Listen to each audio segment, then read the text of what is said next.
ఎవరో మీరు ఎవరండి? పగలు రెడీ రోడ్డు మీద ఇలాంటి పనులు చేయడానికి మీకు సిగ్గులేదు? ఏవి టీచింగ్ చేస్తున్నారా, ర్యాగింగ్ చేస్తున్నారా? ఇలాంటి వాళ్ళని నడి రోడ్డు మీద కాల్చి పారేయాలరా? ఏవట్రా నువ్వు ఇక్కడికి వచ్చి రిబాబు చేస్తున్నావు? ఇది నా ఏరియా, ఇక్కడ నుంచి వెళ్ళిపో. చాలా ఓవర్ చేస్తున్నావు.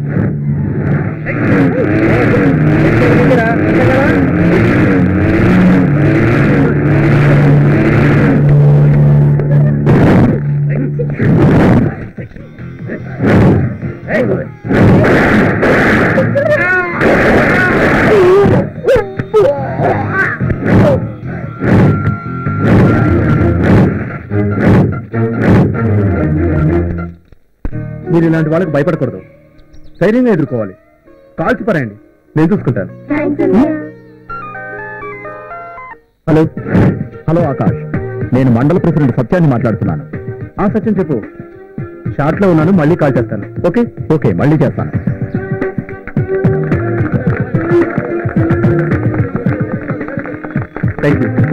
Thank you very much. Hello Akash, free అయ్యావా? సత్యం చెప్పు. నీకు విషయం చెప్పాలని ఇప్పుడు అర్జెంట్ గా ఫోన్ చేశాను ఆకాష్. ఆ బ్లడీ మనోజ్ గారు నన్ను చీట్ చేశాడు. చీట్ చేశారా?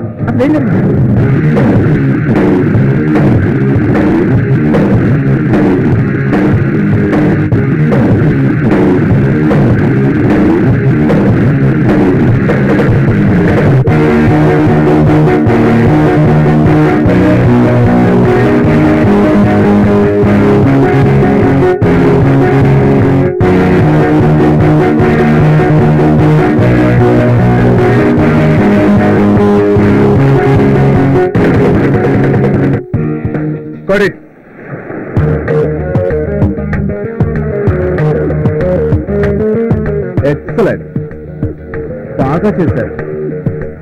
ప్యాకప్ అన్నా, ఇప్పుడే కదా షూటింగ్ మొదలైంది, అప్పుడే ప్యాకప్ చెప్ప ఉన్నారేంటి? ఇక్కడ షూటింగ్ ఎందుకు పెట్టానో నీకు తెలియదు. నాగార్జున సాగర్ లో ఏ షూటింగ్ జరిగినా సత్యం అనేవాడు హెల్ప్ చేస్తుంటాడట. అతనికి వలవే చూద్దాం. ఇంతకీ మనం ఇచ్చిన యాడ్ పేపర్లో వచ్చిందా రాలేదా? అన్నా, అన్ని పేపర్లలోనూ వచ్చిందన్నా. అందరినీ పంపించే మౌనికాకు దర్శనం చేసుకుని నా గెస్ట్ హౌస్ తీసుకురా. అలాగేనా? రేపు సత్యాన్ని కలుసుకొని వర్కౌట్ చేయాలి. ఓకే ఓకేనా? You can go. సరేనా? థ్యాంక్ యూ మౌనిక, నేను చెప్పినట్టు చాలా బాగా చేస్తున్నావు. ఫ్యూచర్ లో చాలా పెద్ద హీరోయిన్ అవుతావు. నేను మించిన వాళ్ళు ఉండరంటే నమ్ము. నువ్వు ఎప్పుడు చెప్పాడు డైలాగేగా, ఎంతో మందికి వాళ్ళని వెతుకుతున్నా. చూద్దాం.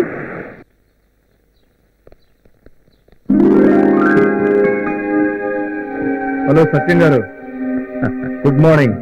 గుడ్ మార్నింగ్, కూర్చోండి. Thank you. నా పేరు మనోజ్ అండి, ఫిలిం ప్రొడ్యూసర్ని.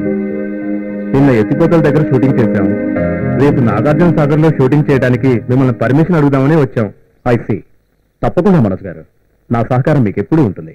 పూణే ఫిలిం ఇన్స్టిట్యూట్ లో డిప్లొమా చేసిన మీరు ఈ నాగార్జున సాగర్ కి ఎవరు షూటింగ్ చేయడానికి వచ్చినా మీరు హెల్ప్ చేస్తారని మా నిర్మాతలందరూ అనుకుంటున్నారు. మీ నిర్మాతలు పడే కష్టాల ముందు నేను చేసే హెల్ప్ ఎంత? ఇక్కడ మీరు షూటింగ్ చేస్తే టూరిజం ప్లేస్ గా అభివృద్ధి చెందుతుందని నాగార్జున సాగర్ మండలాధ్యక్షుడిగా నా చిన్న స్వార్థం. అలాగా మీ గురించి పూర్తిగా తెలుసుకునే వచ్చాను సార్. ప్రత్యూష గురించి విన్నారా? తెలుసు. ఒక అచ్చ తెలుగు అమ్మాయి పెద్ద హీరోయిన్ గా ఎదిగే సమయంలో కొందరు స్వార్థపరుల కుట్రకు బలై ఆ తారంలో తారగా మిగిలిపోయింది.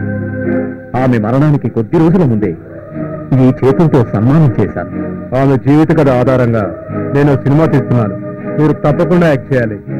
ప్రత్యూష సినిమాలో ఛాన్స్ ఇస్తున్నందుకు చాలా థ్యాంక్స్. తప్పకుండా నటిస్తాను. రేపు మీరు మా లొకేషన్కి వచ్చి మా హీరోయిన్ ని మమ్మల్ని ఆశీర్వదిస్తే మేము చాలా సంతోషిస్తాం. తప్పకుండా రావాలి. అలాగే సార్, తప్పకుండా వస్తాను. Thank you sir. నేను సిద్ధుని ఎంతగా ప్రేమిస్తున్నానో నీకెంత చెప్పినా అర్థం కాదు. నీకు వాడి గ్యాస్ తప్ప ఇంకేమీ ఉండదే. అబ్బా, సిద్ధు సిద్ధు సిద్ధు విని విని చెవు తిప్పి పెట్టిపోతున్నాయి. సిద్ధు కోసం నేనేమైనా చేస్తా. ఏం చేస్తావే? ఇప్పుడు సిద్ధు వచ్చాడనుకో, ఏం చేస్తావు చెప్పు? ఏం చేస్తానా? నన్ను చేసుకునేవాడేగా. ఈ చల్లని నీళ్ళలో తనివి తీరా నా కౌగిలిస్తా. నా గులాబీ పెదవులతో అతని పెదవులు మూసేస్తా. ఎంతకాలం దాచుకున్న నా అందాలన్నీ దోచిపెడతా. నీకు పిచ్చి ఎక్కువైందే. నా దేవుడే కాపాడాలి. పిచ్చి సిద్ధు ప్రేమ పిచ్చే. నీకు జన్మనిచ్చిన తల్లిని, నిన్ను దేవతలా కొలిచే అభిమానుల్ని, నీకు స్టార్టం తెచ్చిపెట్టిన దర్శక నిర్మాతల్ని ఏనాడో గుర్తు తెచ్చుకో. నా సిద్ధు నాకు ముఖ్యం, అంతే.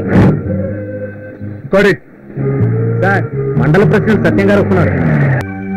ఎవరు వర్ధమాన్ నాటికి జరిగిన అన్యాయంతో సినిమా తీయడానికి ఫైనాన్స్ ఇవ్వడానికి ఎవరు ముందుకు రావట్లేదు. డోంట్ వరీ మనోజ్, మనం చేసేది మంచి ప్రయత్నం. ఈ సినిమా ఆగదు. మంచి పని నీకు నాకు సత్యం గారికి తెలుసు, కానీ ఆ ఫైనాన్సియర్ కి తెలియాలిగా. ఇక నాకు చావే శరణ్యం. మనోజ్ గారు, మీరేం దిగులు పడకండి. దేవుడు మీకు అన్యాయం చేయడు. దయచేసి అలాంటి తొందరపాటు నిర్ణయాలు తీసుకోకండి.